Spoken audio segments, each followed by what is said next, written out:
Olá, pessoal! Bom, então vamos a mais uma aula de processo civil e o tema de hoje é as providências preliminares, saneamento e julgamento conforme o estado do processo. Artigos 347 a 357 do nosso Código de Processo Civil, tá? Bom, nós já estudamos então a petição inicial, a contestação, tá? E qual seria o momento após a contestação? Após a contestação, existe a fase chamada de saneamento do processo, né? Quando o réu apresenta contestação, o que o juiz vai fazer? Apresentando o réu contestação, ele vai abrir prazo para que o autor apresente réplica à contestação. E esse prazo vai ser, de acordo com o Código de Processo Civil, de 15 dias úteis, né? Então, o autor, ele vai tomar conhecimento da contestação apresentada pelo réu e, em réplica, ele vai acabar fazendo o quê? Ele vai reforçar o pedido, né, na petição inicial e vai rebater todos os argumentos formulados pelo réu em contestação, tá? Bom, feito isso, o processo vai passar por uma fase chamada instrução, tá? Só que antes de ele passar por uma fase de instrução, ainda assim o juiz ele pode julgar o processo conforme ele se encontra, né? Dependendo do tipo de natureza do processo, ele pode ser julgado na forma que ele se encontra. Esse momento posterior, chamado de instrução, é quando o juiz ele ouve o autor, o réu, para que eles produzam as provas que eles entendem de direito, né? Por isso que quando vocês fazem a petição inicial, vocês colocam lá nos pedidos a produção de provas. Da mesma forma, o réu, quando contesta ação, ele coloca em contestação que ele protesta por todos os meios de prova admitidos em direito, né? Isso quer dizer o quê? Se eventualmente houver uma instrução processual, aí o juiz ele vai oportunizar para que autor e réu digam quais são as provas que pretendem produzir. Porém, muitas vezes, o juiz ele pode se convencer de imediato dos pedidos formulados pelo autor e, com base na contestação do réu, ele vai julgar antecipadamente o mérito, tá? Então, é esse momento que a gente chama também de julgamento conforme o estado do processo. E o julgamento conforme o estado do processo, ele pode se dar de duas formas, né? Através da extinção do processo, né? Que são casos como, por exemplo, né? Que implicam, então, extinguir o processo sem resolução do mérito ou com resolução do mérito, né? Um exemplo de extinção do processo sem resolução do mérito é quando o autor, né, entra com o pedido inicial, com a petição inicial, e por algum motivo ele esquece um dos requisitos fundamentais da petição inicial, né, legitimidade, interesse de agir, e aí o juiz pede para que o autor emende a petição inicial. E o autor não faz a emenda à petição inicial, né, no prazo solicitado pelo juiz. Aí nós vamos ter uma extinção do processo sem resolução do mérito, né? E o processo, então, na verdade, ele vai se extinguir, ele vai terminar. Existem casos também que o juiz ele pode julgar antecipadamente o mérito. E nesses casos existem o julgamento de forma parcial e o julgamento de forma integral, né?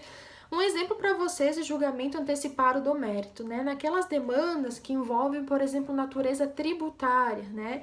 Onde basta para o juiz se convencer apenas a análise documental. Ele não precisa ouvir as partes, né?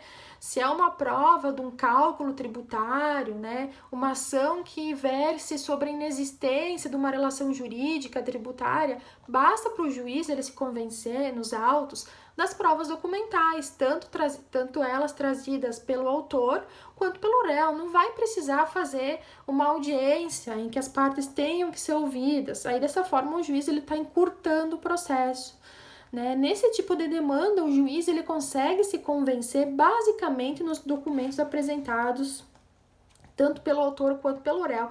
E nesse caso, de forma antecipada, ou seja, sem que se leve a uma instrução processual, o juiz pode, então, julgar o mérito do processo de forma antecipada, tá?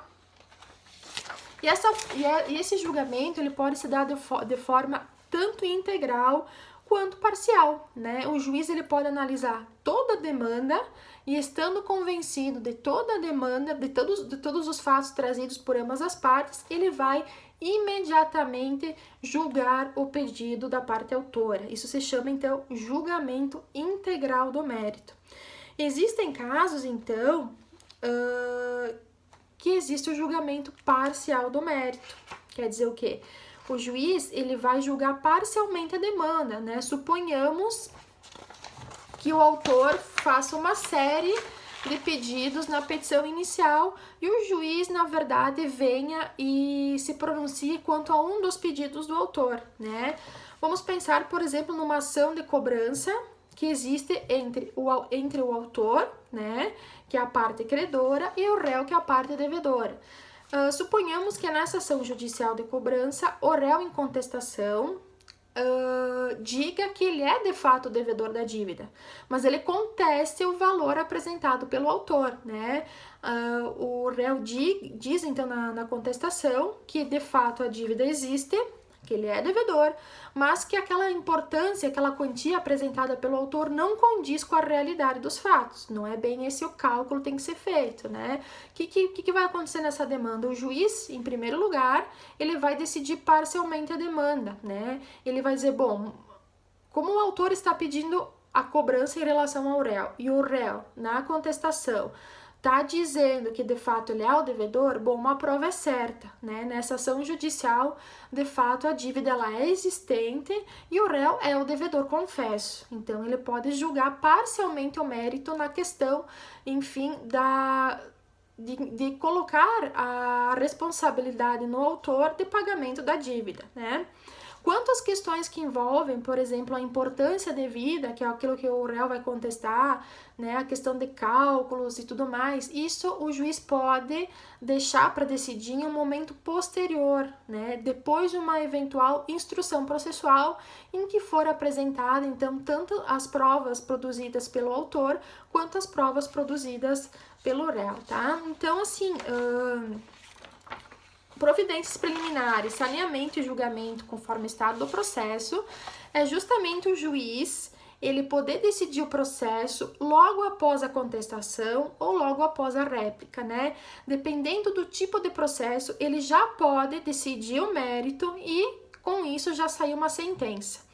E existem casos, então, que não é possível, né, o julgamento antecipado do mérito. Aí, então, vai ter toda uma instrução processual com a produção de provas, com a oitiva de testemunhas, com a realização de prova pericial, se for necessário, com a juntada de novos documentos, com também, momento posterior à produção de alegações finais tanto pela parte autora quanto pela parte ré, e depois, momento final, então nós teremos então a sentença produzida pelo juiz, tá?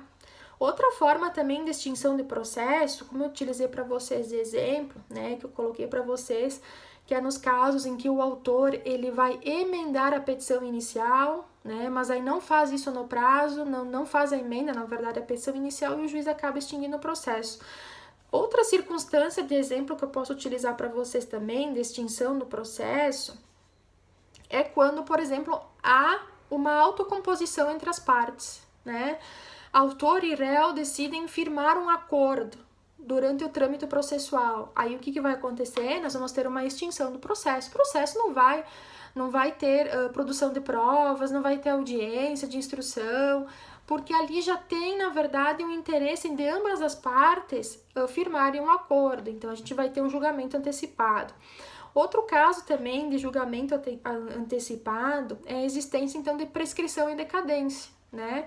Se o juiz verifica que aquela petição inicial, aquele direito que o autor está reivindicando no processo já está prescrito, né? Não adianta nem ouvir o réu e também não adianta o processo prosseguir, porque o direito do autor ele está prescrito, né? Então, nesse caso aqui, o juiz ele vai julgar de forma também antecipada e vai extinguir o processo, no caso, sem resolução do mérito. Ele não vai analisar a demanda em si, o direito, porque há uma prescrição processual.